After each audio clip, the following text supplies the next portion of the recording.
The second assignment in Unit 3 is of personal business letters, is a letter to Mr. Robert Turner. So again, we're going to do our business letter format, but this time we're going to switch it up a little bit using a couple different techniques that are very important, especially when we start talking about using letterheads.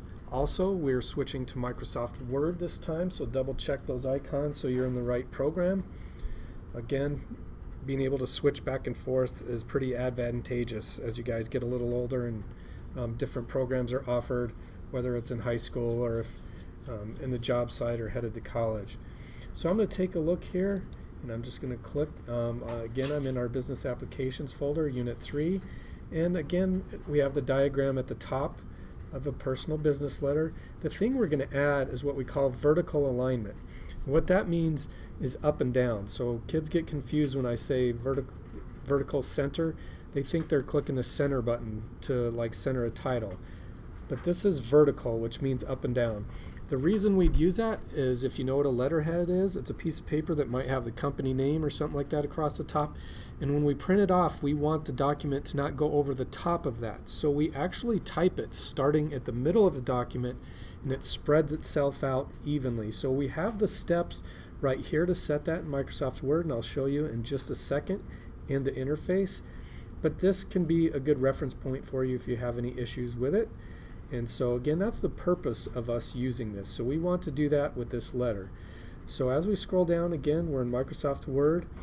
Our instructions say to set the vertical alignment. Then essentially we're just typing this business letter in just as we did with the one before. So I'm going to go ahead and move on to my Word document, and it's blank right now.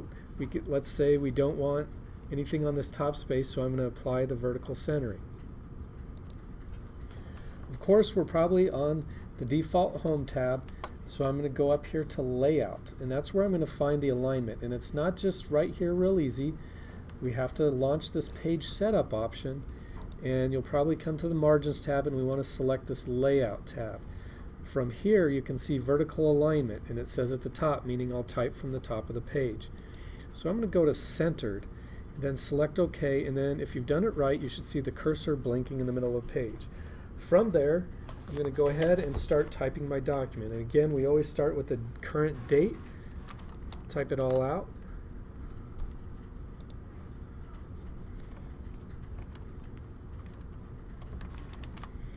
I'm going to zoom back out here. I got zoomed in quite a bit working on some other things.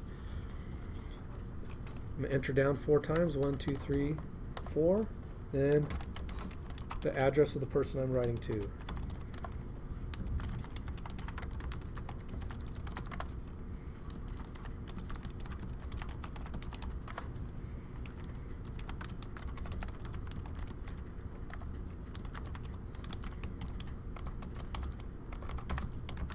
Again, always capitalize when we're abbreviating the state, both letters. I'm going to enter down twice and do my greeting.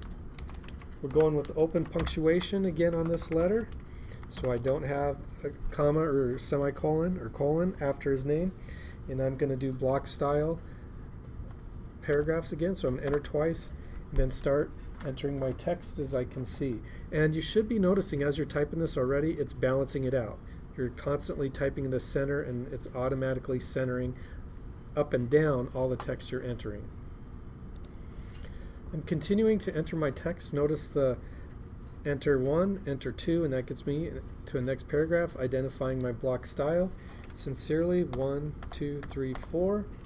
And then, of course, you're concluding with your name and address. We'll just put the school's address in here for now. Again, Alt 164. For the enyays, if you set the autocorrect in, it should automatically put the enyay in for you. And then I put my zip code in there. Don't forget your footer as we practice each time. Again, we're switching to Word, so we just go to Insert, and over here to the right, and select Footer. We'll choose the top option that comes up. And your first and last name, tab, and again in Microsoft Word, it goes directly to the center. label the assignment correctly as indicated in the text, and then we're going to use the current date and time stamp from the header and footer tools on the top left up here.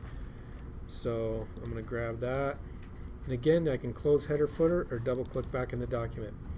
So from there you can see it auto-centered, vertical centered, and spaced out correctly. So if I had a picture and other information from a company across the top, it would be balanced out and this letter won't print over the top of it.